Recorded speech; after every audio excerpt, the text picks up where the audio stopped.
Hey, what is up, everybody? I am here to give you my review of WWE Jerry Springer Presents Too Hot for TV, another episode of that. This episode came on the network last week, but I was extremely busy, so I didn't really get a chance to watch it until today. I finished watching it not that long ago, um, and I'm just going to give my thoughts on it. Um, this week's episode was called Too Gross for TV.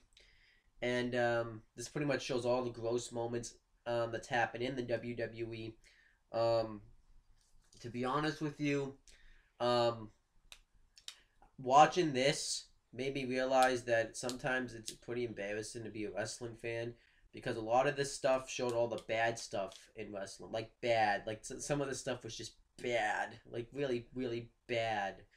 Um, the beginning wasn't really good of this. I'm just gonna say, like, it just reminded me a lot of that.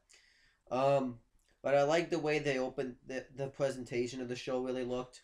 Um, it would like show Jerry Springer opening the door like a door, and Vince McMahon would like warn him not to go in there, and then he's like, then it shows all this good moments, and then it does like a little introduction of all the gross moments in the WWE.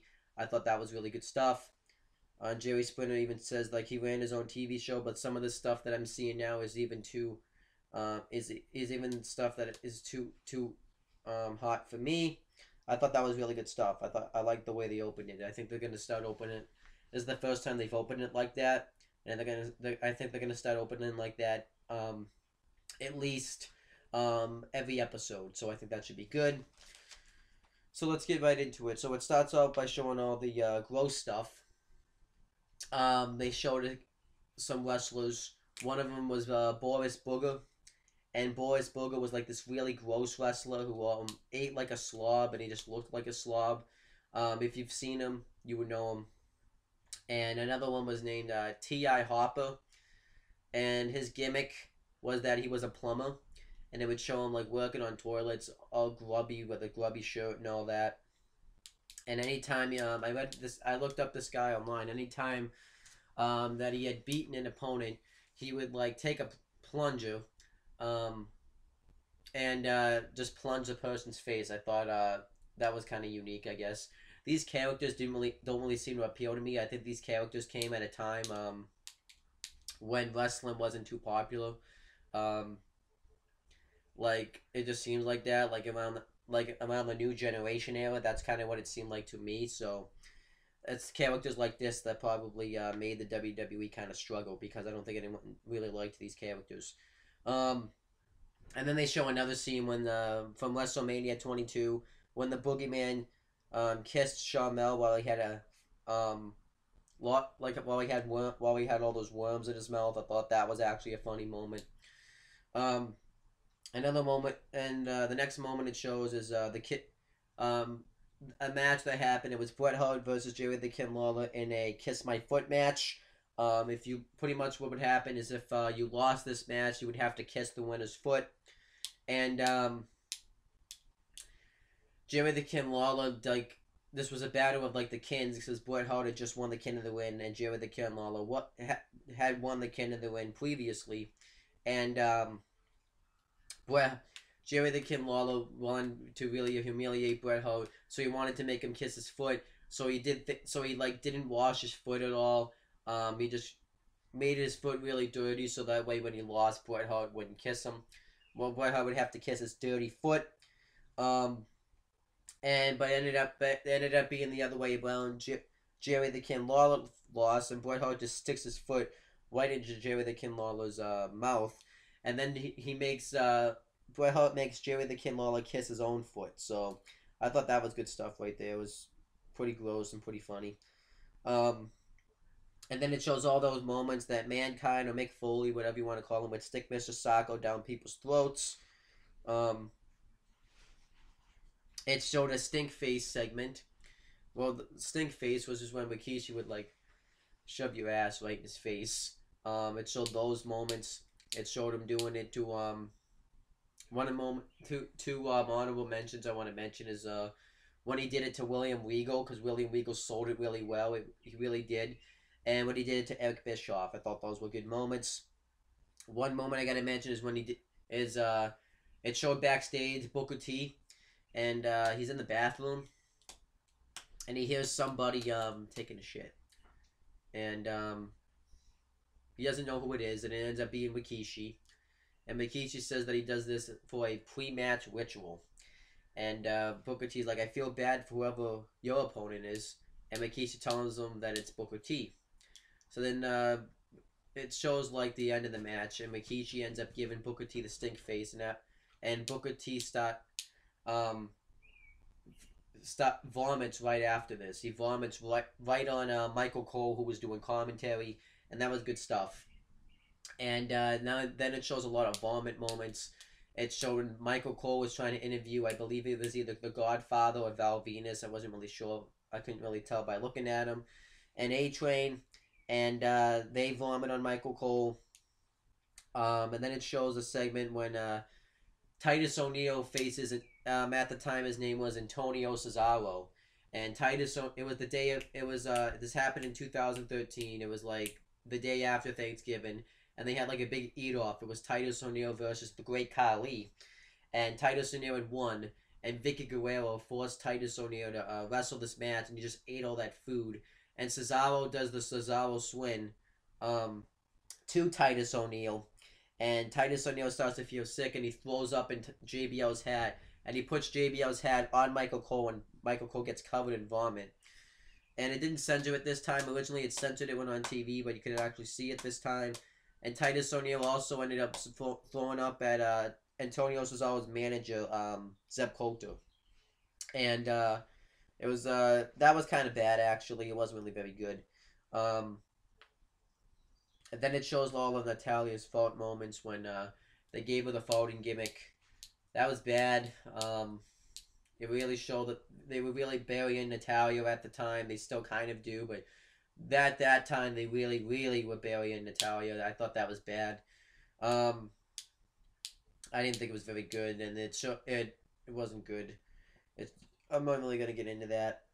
Another vomit moment I actually forgot was when Vicky Guerrero ended up giving Stephanie McMahon coffee, and Stephanie McMahon got sick from it because Roman Reigns did something to it that would make her sick. And Stephanie McMahon ended up throwing up on Vicky Guerrero. That was pretty bad, too. That was probably the worst moment they showed. And then we get some good moments, though. It showed Shawn... at the time, Vince McMahon was wanting to find any way to humiliate Shawn Michaels because they were feuding at the time. And he was just doing whatever it took. He really was just trying to screw with Shawn Michaels.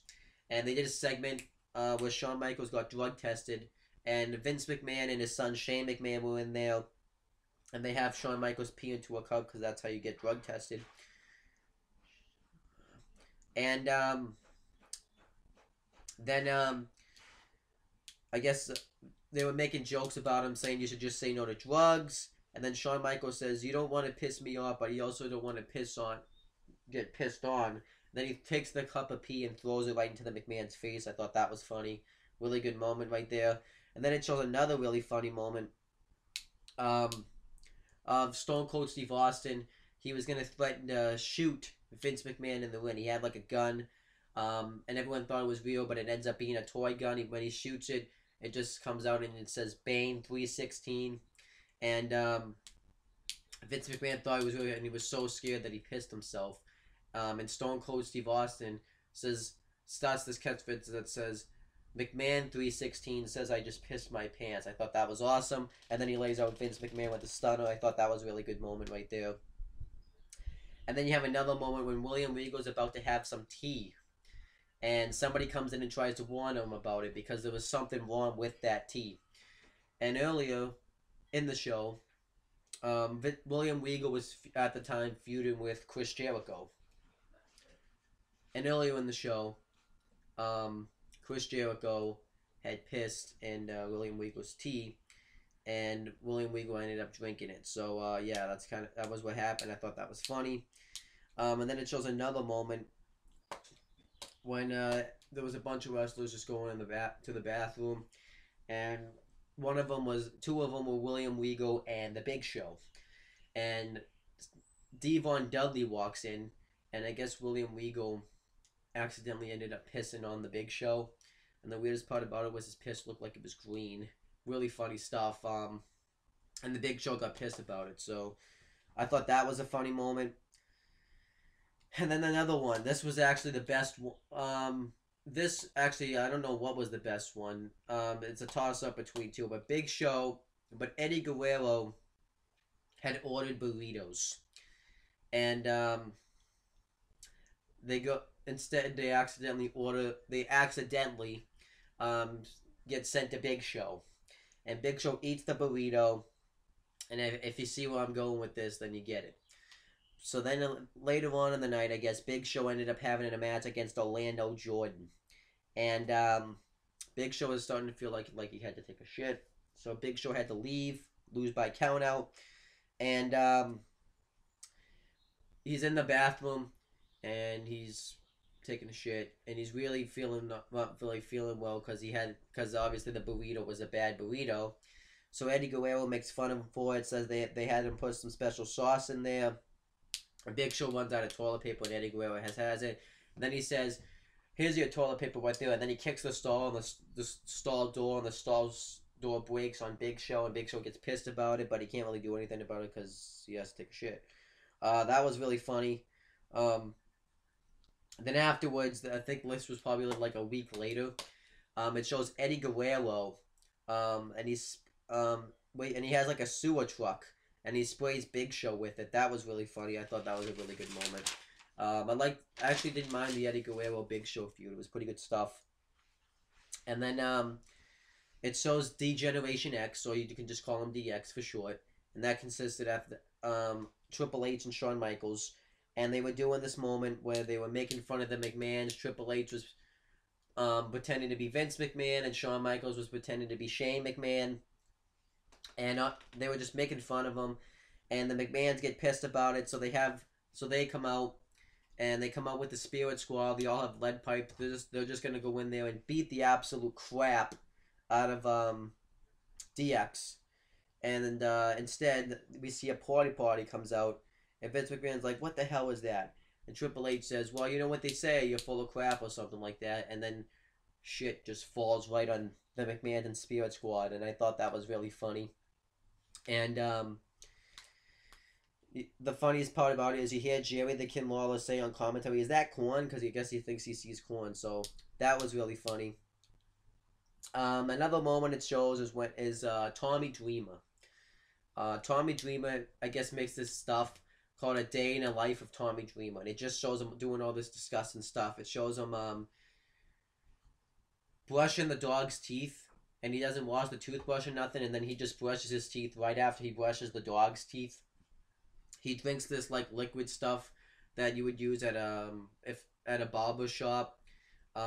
Somebody sweeps up something of his hair, and then he ends up just grabbing it and eating it. He drinks water out of a urinal. I thought that was really weird. So Undertaker knows about this, and he's like, "You're doing all this stuff for our entertainment." And he's like, "Yeah, sure." So Undertaker forces Tommy Dreamer to drink his tobacco spit, like chewing tobacco spit. So Dreamer does, and he's like, "That's really good." And Undertaker gets grossed up by it, and he cheap shots Tommy Dreamer, beats the crap out of him. So then it led to a match. This is the next moment. It led into a match the next week on Raw. And Tommy Dreamer was feeling sick because I guess he was nervous about facing The Undertaker. At the time, Undertaker 2 was the WWE Undisputed Champion. So Tommy Dreamer was feeling sick. He brings a bucket of vomit out. Then he puts the vomit in his mouth and just wrestles like that. And Undertaker attacks him, and he spits the vomit out. Then afterwards, after Undertaker had beaten him, he just dumps the vomit right under Tommy Dreamer. And that was the end of the moments. Like I said, my favorite ones was either the DX one, the Big Show, or the Tommy Dreamer stuff. I thought those were really good. That was really good stuff. Everything else I thought was decent.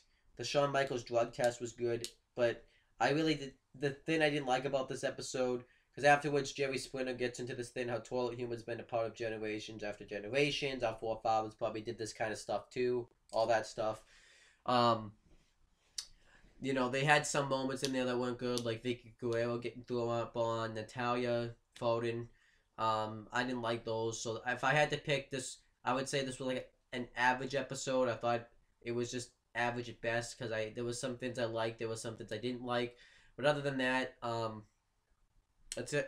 like this show because it's nice to take a look back at the old moments in the WWE. So I like it for that reason. But other than that, I'm gonna end this video off.